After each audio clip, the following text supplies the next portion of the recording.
जय माता दी। चैत्र नवरात्रि की आप सभी लोगों को हार्दिक शुभकामनाएं। आज मैं अपने वीडियो में आपको ये जानकारी देने जा रही हूँ कि नवरात्रि में कन्या पूजन कब और कैसे करें। चलिए आइए शुरू करते हैं। चैत्र नवरात्रि के अंतिम 2 दिनों में कन्या पूजन का विशेष महत्व होता है।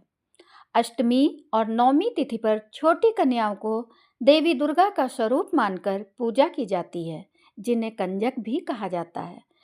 कहा जाता है कि 9 कन्याओं की विधिवत पूजा के बाद ही नवरात्रि का व्रत और आराधना पूर्ण फल देती है। इससे माँ दुर्गा प्रसन्न होकर सुख, सौभाग्य, संतान, सुख और मनोकामनाओं की पूर्ति करती हैं। चैत्र नवरात्रि 2026 में कन्या पूजन की निम्नलिखित 2 तिथियां हैं। आइए हम यहाँ पर आपको सही समय, विधि और नियम बताते हैं।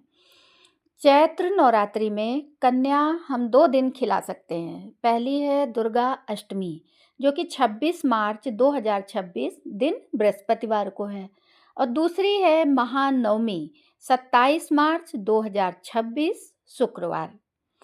कई परिवार वाले अष्टमी को कन्या पूजन करते हैं, जबकि कुछ लोग नवमी को। तो दोनों दिनों में पूजा शुभ है, लेकिन अधिकांश लोग अष्टमी को ही प्राथमिकता देते हैं।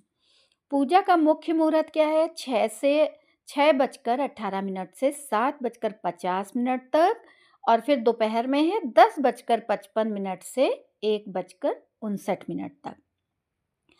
अब हिंदू मान्यता के अनुसार कन्या पूजन में माँ दुर्गा की विशेष कृपा प्राप्त होती है, यानी कन्या पूजन करने से 2 से 10 वर्ष की कन्याओं को नौ दुर्गा के 9 रूपों का प्रतीक माना जाता है, और ये कन्याएं वर्ष के हिसाब से, उम्र के हिसाब से ऐसे कहलाई जाती हैं। जैसे 2 वर्ष की कन्या को कुमारी कहते हैं, 3 वर्ष की कन्या को त्रिमूर्ति, 4 वर्ष की कन्या कल्याणी, 5 वर्ष की रोहिणी, 6 वर्ष की कालिका, 7 वर्ष की चंडिका, 8 वर्ष की सांभवी, 9 वर्ष की दुर्गा, 10 वर्ष की सुभद्रा।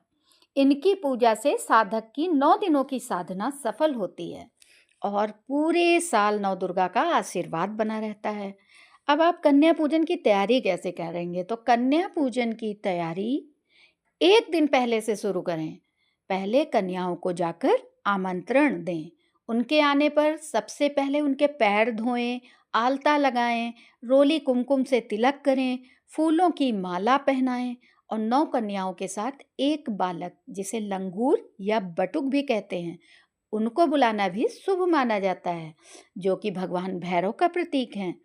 अगर 9 कन्याएं ना मिलें तो जितनी उपलब्ध हों उनकी विधि विधान से पूजा करिए, जैसे माता रानी की करते हैं, और बाकी की प्लेट लगाकर दक्षिणा और भोग वगैरह रख करके उन्हें बाद में दे दें, और पूजा में पवित्रता बनाए रखें और मन में कोई नकारात्मक विचार ना लाएं।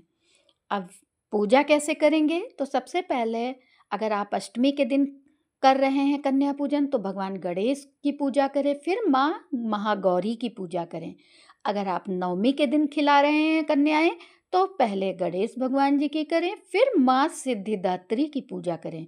फिर कन्याओं को देवी आसन पर बिठाएं, उनके माथे पर रोली कुमकुम से तिलक लगाएं, अक्षत और पुष्प अर्पित करें उनके सामने। आपने जो भी नैवेद्य बनाया है, हलवा, पूड़ी, चना, मिठाई, फल और दक्षिणा देकर के उनकी थाली में दक्षिणा भी रखिए। उन्हें देवी का भोग लगाकर खुद खिलाएं, और पूजा के बाद उनकी आरती करें और पैर छूकर आशीर्वाद लें। अंत में उन्हें सम्मान पूर्वक उनके घर तक छोड़ने जाएं।